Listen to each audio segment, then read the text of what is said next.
What's up? My name's Malin. I'm liking these kind of outdoor videos. It's nice to kind of be outside and it's like a different vibe. So I wanted to talk briefly about like this Whoop that I've been wearing, the Whoop 5.0. And at the moment I've got the peak plan. And so that has like your pace of aging and your biological age and that kind of thing, which is kind of cool. But for a while I was kind of hesitant about getting it because I'd used a fitness tracker a lot in the past, and sure, it was nice to kind of see my steps and like track my exercise and that kind of thing.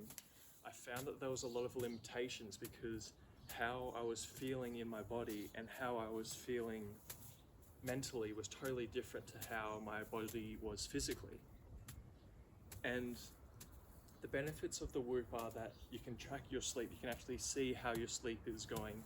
You can kind of track some of your habits and see how that influences your recovery, how well you sleep and that kind of thing. And one of the things that I didn't use it for properly was actually seeing how prepared I was to exercise for that day and actually having like a strain target.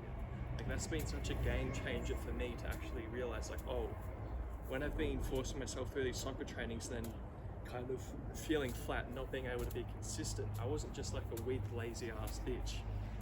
My body was like completely drained, and you know, like my nervous system was still adjusting because it wasn't used to that and I hadn't built it up in like a natural kind of way. Like in Qigong, there's this saying, there's this idea that you should only go to 70%. And David Data, in his book, The Way of the Superior Man, says that every man should lean beyond his edge. He shouldn't jump over his edge. He should lean beyond his edge. He shouldn't stay in it, he should just lean. And that's about 70%. 50% is staying the same. 70% is kind of that kind of difficult spot. And then 100% is where you completely drain yourself. That's like a really long soccer match without like kind of preparing for it or whatever for me. And so we can see results without having to kill ourselves, without having to beat ourselves into submission, without having to fight our nervous system. And we can feel better about our lives whilst doing it, which is one of the things that I forgot.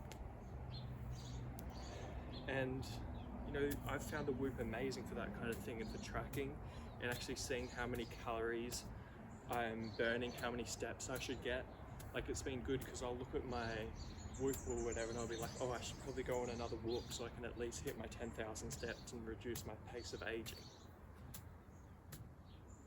And then there's kind of like the downsides of it. Sometimes you can get too caught up, like I did, in the data about it and be like, oh, like I want to be training a lot more. I've got to be at a more elite level. I've got to be better than I am. And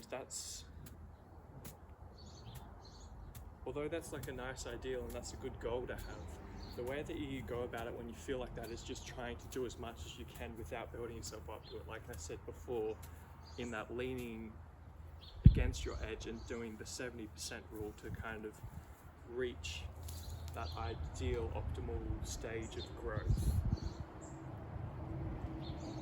Another downside of it is that it doesn't take in your kind of mental processes, how you feel mentally drained from certain things.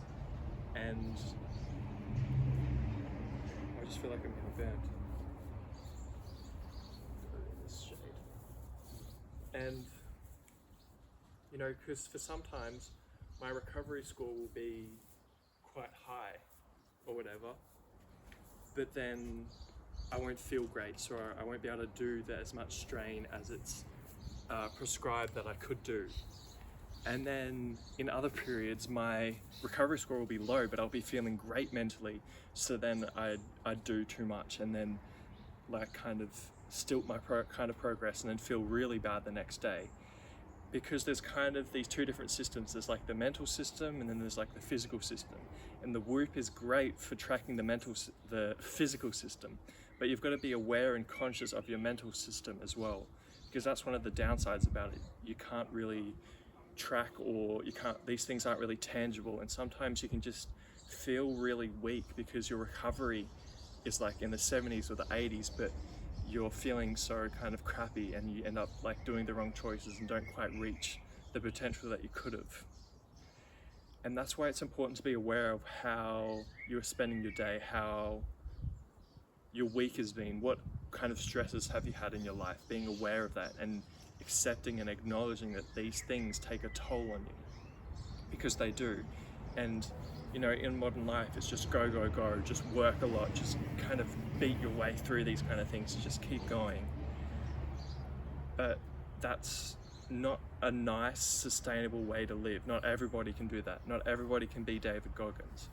And sure, a lot of the things that social media portrays about these extremes are kind of exciting and nice, but you know, reality is in this moment, and we've just got to work with what I've got. And maybe we don't have the capacity to quite reach the levels of David Goggins, or maybe we do, but we can't know if we don't try. But if we're just unconscious about it and we're just kind of trying to brunt our way through it and just kind of force it without looking at like kind of the statistics or thinking about the stresses in our life, how we're spending our days, that kind of thing, then you know, we're going to kind of keep hitting these walls like I did, and then you're going to start to feel hopeless, you're going to start to feel depressed because you don't know why you can't get yourself to do the things that you want to do, why you're not working as much as these people say that you should be. And there's a lot of shame and guilt in that.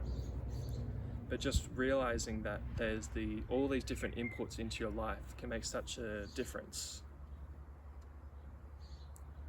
So thank you for watching this kind of short video, and I'll see you in the next one.